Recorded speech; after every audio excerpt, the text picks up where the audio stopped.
with our daily report for Sunday. And again, because of the early starts, we're going to do a recap and preview video all in one, so going to be brief today. To be honest with you, I did not really get to see much physical hockey yesterday. I did watch a little bit of the evening games. By the time the late game Blues and Kings were already on, I was watching it in bed and did not make it all the way through. One of the things that sucks about being on the East Coast and having to stay up till 1:30 in the morning to watch games on the West Coast. But I digress. So quickly, let's go what happened with yesterday. First game on the card, Washington Capitals beating the New York Rangers in overtime, 1-0. Mike Green getting it on there. And I was able to watch this game in the condensed version. And the one thing I could say about the condensed version is that basically it was mostly Capital highlights. I listened to most of this game as it was going on, and I actually listened to the New York Ranger feed. So I could get a more balanced reporting or whatever to exactly hear what's going on. Of course, Rick Nash with a big time opportunity in the third period with about 3 or 4 minutes left, hitting the post, and I would have ended it right there, and this would be a whole different series. But right now, the Capitals completely in the driver's seat, even though these games have been really tight. I mean, the Rangers are not one of, like I said, one of the most mentally toughest teams. And actually, keep your ear to the media, see if you hear any griping or anything like that about officiating or anything like that. Because when the Rangers start talking like that in public, you better believe they aren't focused with what's going on the ice. And we were able to jump on a couple times. And they did it in the Ottawa series in the first round last year, and then they also did it against the New Jersey Devils. And we know what happened in the New Jersey Devils series. And actually able to cash some really nice tickets on New Jersey when everybody was favoring the Rangers to finish it off. The next game on the card was the Toronto Maple Leafs coming up with a better effort, as we hoped. We didn't back them financially, but we certainly hoped that they came up with a better effort with our series plays, and they did, beating the Boston Bruins 4-2.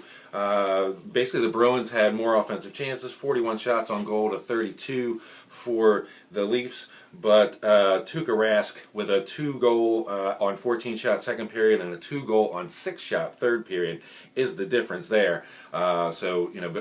Basically, 2 bad goals for them. Jeffrey Lupul, a beast for Toronto, 8 shots on goal, 1 attempt blocked, 1 missed, and of course he had 2 goals last night. The other 2 goals being scored by Van Riemsdyk, who's having a really great series, and Phil Kessel, who's doing pretty well himself. So, real nice effort for the Toronto Maple Leafs. Gives our series futures a little bit of life. After watching the way they, like I said, Boston carved them up. So hopefully Reimer can hold them out, because it appears Boston seems to be still, doing kind of what they will offensively, but it looks like they had a lot of chances. 41 shots on goal, 17 shots blocked by Toronto, and then 12 misses.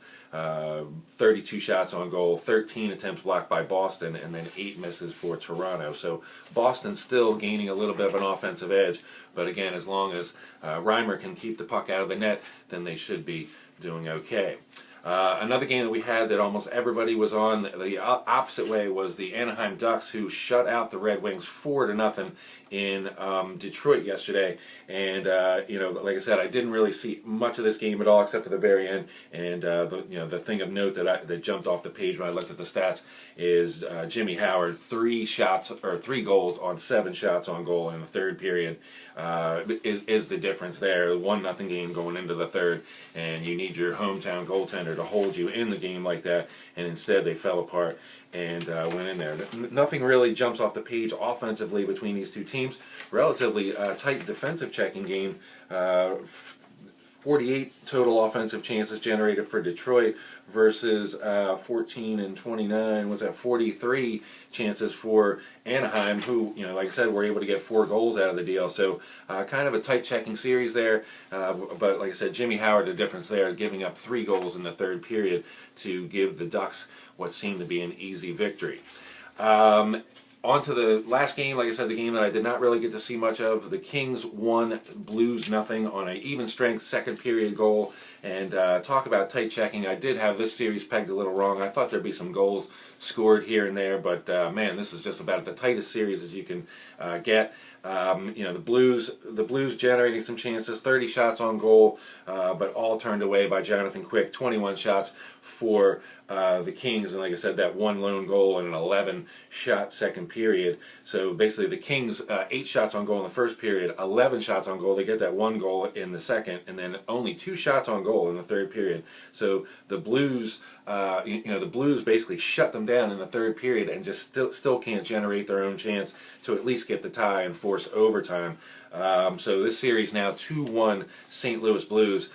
Blues still in the driver's seat, of course. If they can steal this Game 4 in Los Angeles, then we're sitting more than pretty on cashing that series ticket and the individual games if you went that route as well. Moving on to today's action, we have a 12:05 start on NBC. The Pittsburgh Penguins taking on the Islanders. This series, of course, tied 1-1, and the shocker when the Islanders won that. The money keeps pouring in on Pittsburgh today as if this is a foregone conclusion that they're just going to get back on track and put it in there. If this price gets up to about 170, 180, which is not likely. I mean, I'm talking at 10:15 a.m. Eastern time. This game goes off in less than 2 hours, so I don't see that kind of steam coming in. But it might be worth a look if you can get the Islanders at plus 165, 170 on home ice today. I would take it just on principle alone.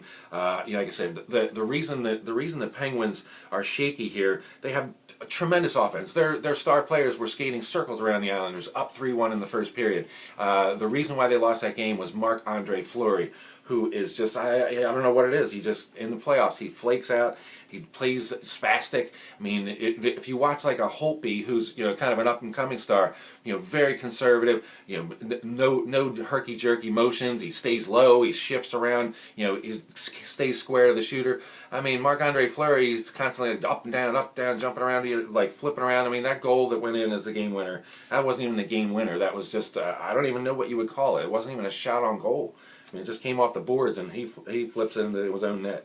So, the Penguins certainly aren't a foregone conclusion. They certainly have way more weapons. They certainly should win this series, but we're on New York Islander ice, and this is Marc-Andre Fleury. So, like I said, if you can get that kind of price on that, I would do it.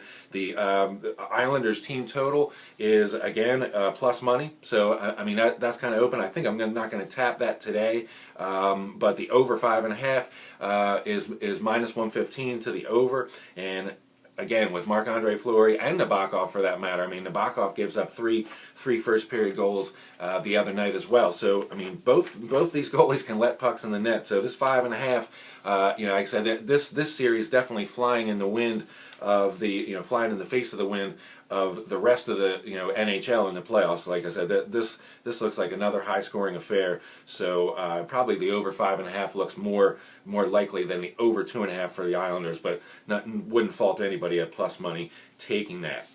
Moving on to 3 o'clock, we have Chicago Blackhawks at the Minnesota Wild. Of course, the Hawks 2-0 up on the Wild. They're a minus 165 favorite today in Minnesota. The puck line, very juicy.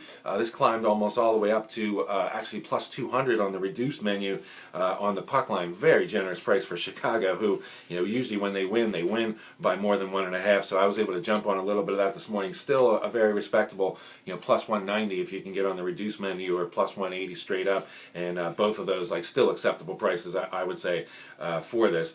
As I look for the, I mean the Wild may step up and win this game, but more than likely I see the Chicago just basically professionally taking care of this, because they know the bigger prize is ahead, and they want to conserve as much energy as they can. They do not want to get into a 6-game series with the Minnesota Wild in the first round with as talented and as stacked as they are in this playoff. So I look for a yeoman's effort out of the Blackhawks today, and they should get the puck line cover as far as I'm concerned, and that's what I'm on. I also played a Pittsburgh and Chicago moneyline parlay. The two big favorites from the early games. I kind of see that as pretty solid. Like I said, Marc-Andre Fleury is going to be the big question mark at 12 noon, and then for that matter, once if like I said, he comes through, then this looks pretty good here. And if you wanted to hedge, which I highly would doubt on something like this, Minnesota Wild at plus money would get you out pretty admirably on that.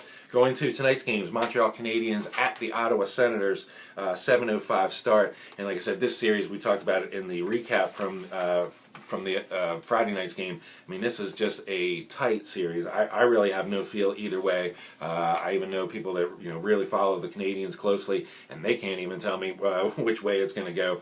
So I'm just going to watch this one as entertaining. I know a lot of people are on the under 5. I know I'm kind of that's not my style. But like I said, I wouldn't fault anybody for necessarily doing it. But for me, laying minus 130, minus 125 on under 5 is really just not really that great of a move. Like I said, take it on the alternative line at under 4.5, something like that. It makes a little more sense to me. But again, the prices are not going to be there because everybody and their mom is predicting an under in here, and most likely will happen. So, but like I said, for me, I'm not gonna carve my living out of hoping for high price things to come through.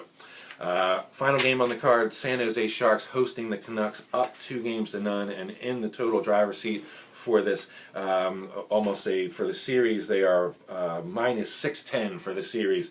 Comeback plus 455 on the Canucks. So you certainly know where Vegas is on this one, and if you've been watching, you certainly know why that line is like that. You take the first 2 on the road in any NHL playoff series or any sports series for that matter, and you're a serious contender coming back home, and the Sharks should not disappoint. Minus 145 favorites today, plus 125 on the Canucks. I don't know how anybody could take the Canucks at plus 125. I'm not saying they're dead. I'm not saying they're not talented. I'm not saying they can't win. But at that price, that is a ridiculous price for what we've seen so far. So the Sharks at minus 145 on the money line makes a lot of sense. Minus 1.5 plus 215. Kind of a tight checking series. I'm not sure that minus 1.5 would come through, but maybe those Sharks in regulation, which would be where's that price? Plus 117. If you don't like laying the 145, maybe do something like that. But again, with a tight, close series that could go to overtime, you don't want to be holding that regulation ticket, especially when the money line winner comes in and you have the regulation ticket and the team you have in regulation wins it on the money line. Some first period plays. Again, the Pittsburgh Profits. That's really what.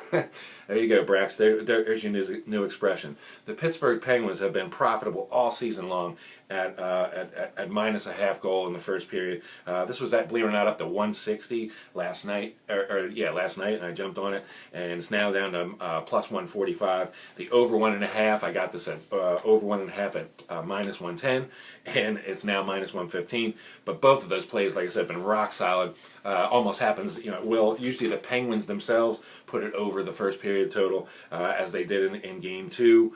2-0 by them in the first. Actually, the first 2 periods was 2-0 that way.